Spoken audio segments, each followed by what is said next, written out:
नमस्कार, रेशूज किचनमध्ये आपल्या सर्वांचे खूप खूप मनापासून स्वागत.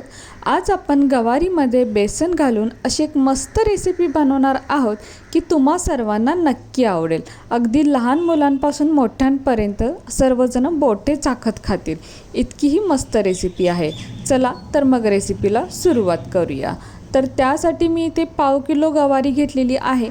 तर ही गवारी म्हणजे गावठी गवारी आहे, जी छोटी असते ती आणि चवीला तर खूप मस्त असते. तर गवारी मी इथे स्वच्छ धुवून निवडून घेतलेली आहे आणि याचे पहा असे 1 इंचभर असे तुकडे केलेले आहेत. म्हणजे गवारी अशी मोडून घेतलेली आहे. आपण आपल्या आवडीनुसार यापेक्षा छोटी किंवा मोठी सुद्धा ठेवू शकतो. आता यानंतर गॅसवर एक कढई ठेवायची. कढई थोडी गरम झाली की यामध्ये अर्धी पळी म्हणजेच फक्त चमचाभर तेल घालायचं. आता तेल थोडे गरम झाले की जी आपण निवडून ठेवलेली गवारी आहे ती यामध्ये टाकायची आणि चांगली भाजून घ्यायची. तर गॅसची फ्लेम इथे लो टू मीडियममध्ये ठेवायची म्हणजे गवारी पटकन भाजली जाईल. गवारी तेलामध्ये चांगली भाजून घेतल्यामुळे गवारीची टेस्ट अजून वाढते, म्हणजे होणारी रेसिपी अगदी छान टेस्टी तयार होते. आता मी इथे गावठी गवार म्हणजे छोटीवाली गवार घेतलेली आहे. याऐवजी आपण दुसरी वाली म्हणजे मोठी गवार असते ती जरी वापरली तरीही चालेल. तर आता जवळजवळ 2 ते 3 मिनटं झालेली आहेत आणि गवारीवरती पहा हलके हलके डाग पडलेले आहेत, म्हणजे गवारी आपली चांगली भाजली गेलेली आहे. आता यानंतर यामध्ये 3 ते 4 चमचे म्हणजे पाव वाटी बेसन घालायचं. आता गॅसची फ्लेम बारीक ठेवायची व हे बेसन या गवारीमध्ये चांगलं मिक्स करून घ्यायचं.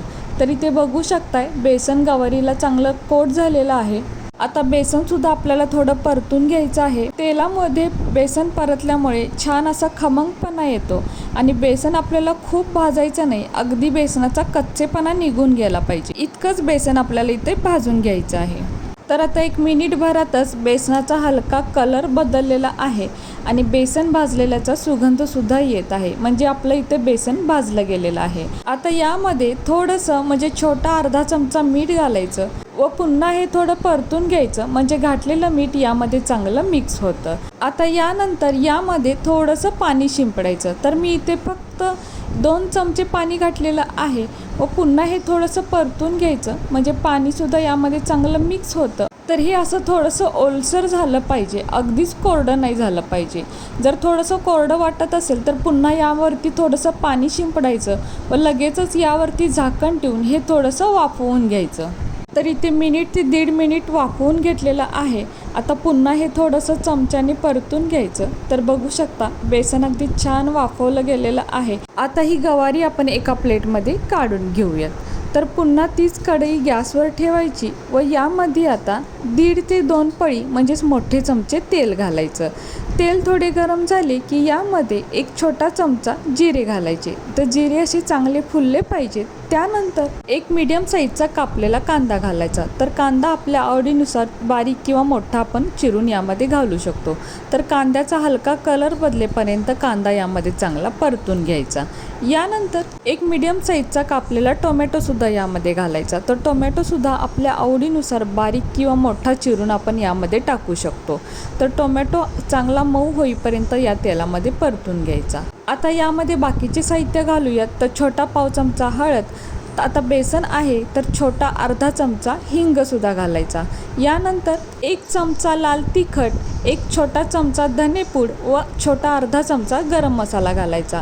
आता घातलेले सर्व मसाले या तेलामध्ये थोडे परतून घ्यायचे, म्हणजे मसाल्यांचा कच्चेपणा कमी होतो आणि मसाले छान टेस्टी होतात. आता यानंतर वाफवून ठेवलेली बेसन गवार यामध्ये टाकायची आणि एका चमच्याने चांगली परतून घ्यायची, म्हणजे घातलेले सर्व मसाले बेसन व गवारीमध्ये चांगले मिक्स होतात. आता गॅसची फ्लेम आपल्याला बारीकच ठेवायची आहे आणि बारीक गॅसवरती आपल्याला हे चांगलं परतून घ्यायचं आहे. तर इथे आपण थोडीशी जिरेपूड वापरली तरीही चालेल. त्याचप्रमाणे गरम मसाला घालणं अगदी ऑप्शनल आहे, पण गरम मसाल्याने याची टेस्ट अजून वाढते म्हणून वापरलेला आहे. तसेच लाल तिखटाचे प्रमाण आपल्या अंदाजानुसार आपण कमी जास्त करू शकतो. तर आता गवारी या मसाल्यांमध्ये चांगली परतून घेतलेली आहे. आता यानंतर यामध्ये थोडंसं म्हणजे छोटा अर्धा चमचा मीठ घालायचं, कारण गवारी आणि बेसनमध्ये सुद्धा यापूर्वी आपण मीठ घातलेलं होतं, तर त्या अंदाजानेच आपल्याला आता इथे मीठ घालायचं आहे. आणि पुन्हा एकदा हे थोडंसं परतून घ्यायचं, म्हणजे घातलेलं मीठ यामध्ये चांगलं मिक्स होतं. आता आपल्याला एकदम सुकी भाजी हवी असेल तर ही भाजी आपण अशीच वाफवून घेऊ शकतो, पण आपण इथे थोडीशी वेगळी बनवणार आहोत. तर यामध्ये आता थोडंसं पाणी ओतायचं. तर मी इथे जवळजवळ अर्धी वाटी पाणी ओतलेलं आहे. आता चमच्याने हे पुन्हा थोडंसं परतून घ्यायचं, म्हणजे पाणी यामध्ये चांगलं मिक्स होतं. तर आपल्याला याला थोडीशी ग्रेव्ही बनवायची आहे, तर त्या अंदाजाने आपण इथे पाणी ओतू शकतो. जर आपल्याला अगदी सुकी भाजी हवी असेल तर अगदी थोडंसं पाणी ओतायचं, किंवा आपल्याला चांगली ग्रेव्ही हवी असेल तर त्या अंदाजानुसार यामध्ये पाणी ओतायचं. तर आता मला अजून यामध्ये थोडीशी ग्रेव्ही हवी आहे, तर मी अजून थोडंसं यामध्ये पाणी ओतते. तर आधी मी अर्धी वाटी पाणी ओतलं होतं व आता पुन्हा पाव वाटी पाणी ओतलेलं आहे, म्हणजे मी जवळपास इथे पाऊण वाटी पाणी ओतलेलं आहे. तर आपण हे पाणी आपल्या अंदाजानुसार कमी जास्त करू शकतो. आता पुन्हा हे चमच्याने थोडंसं परतून घ्यायचं व यानंतर यावरती झाकण ठेवून 2 ते 3 मिनटासाठी असंच बारीक गॅसवरती ठेवून द्यायचं. तर आता एक 2 ते 3 मिनटं झालेली आहेत आणि झाकण काढून पाहूया. तर हे पहा, वाव, काय मस्त आपली इथे भाजी तयार झालेली आहे. आता यावरती आपण थोडीशी बारीक चिरलेली कोथिंबीर घालूया व एका चमच्याने पुन्हा हे थोडंसं परतून घेऊया, म्हणजे कोथिंबीर यामध्ये चांगली मिक्स होईल. तर बघू शकताय काय मस्त आपली इथे गवारीची भाजी तयार झालेली आहे. यामध्ये आपण कोणतंही वाटण घातलेलं नाही, तरीसुद्धा छान अशी ग्रेव्हीवाली गवार इथे तयार झालेली आहे. आणि गवारसुद्धा लगेचच शिजते, कारण गवार आपण इथे वाफवूनच घेतलेली आहे. तर बघू शकताय काय मस्त इथे गवारीची भाजी तयार झालेली आहे. अगदी पाहूनच तोंडाला पाणी सुटतं, हो ना. आणि घमघमाट अगदी घरभर सुटलेला आहे. आता गॅस आपण बंद करूया व यातील थोडीशी गवारीची भाजी आपण एका प्लेटमध्ये काढून घेऊयात. थंड झाल्यानंतर ही अजून थोडीशी घट्ट होते. तर बघू शकताय काय मस्त आपली ती गवारीची भाजी तयार झालेली आहे. अशा गरमागरम गवारीच्या भाजीसोबत 2 चपाती किंवा भाकरी नक्कीच जास्त खाल, इतकी टेस्टी ही भाजी तयार होते. आणि घरातील लहानांपासून मोठ्यांपर्यंत अगदी सर्वजण आवडीने आणि बोटे चाखत खातील, इतकी भारी ही गवारीची भाजी आहे.